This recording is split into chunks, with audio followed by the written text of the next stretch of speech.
बुद्ध कथा. खरा धनवान कोण? एकदा गौतम बुद्ध आपल्या शिष्यांसोबत एका गावातून जात होते. त्या गावात एक खूप श्रीमंत व्यापारी राहत होता. त्याच्याकडे सोने, चांदी, मोठं घर, नोकर चाकर सगळं होतं. पण तरीही तो नेहमी चिंतेत आणि दुःखी असायचा. एके दिवशी त्याने बुद्धांना विचारलं, भगवन, माझ्याकडे सगळं आहे, तरी मला आनंद का मिळत नाही? बुद्ध शांतपणे हसले आणि म्हणाले, मी तुला उद्या उत्तर देतो, पण आधी तू एक काम कर. परीक्षा दुसऱ्या दिवशी बुद्धांनी त्या व्यापाऱ्याला एक पिशवी दिली आणि म्हणाले, या पिशवीत खूप मौल्यवान वस्तू आहेत.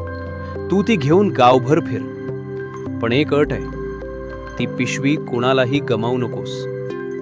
व्यापारी घाबरला, पण तो पिशवी घेऊन निघाला. तो चालत होता, पण त्याचं लक्ष सगळीकडे होतं. कोणी चोर तर नाही ना? कोणी हिसकावून घेईल का?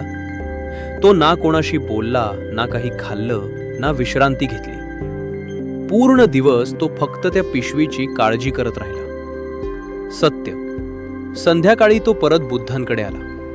बुद्धांनी विचारलं, आज तू आनंदी होतास का? तो म्हणाला, नाही भगवन, मी खूप तणावात होतो. बुद्ध म्हणाले, तुझं आयुष्यही असंच आहे. तुझ्याकडे खूप संपत्ती आहे, पण तू ती गमावण्याच्या भीतीत जगतोस. शिकवण. बुद्ध पुढे म्हणाले, खरा धनवान तो नाही ज्याच्याकडे जास्त आहे. खरा धनवान तो आहे ज्याला कमीमध्येही समाधान मिळतं. संदेश.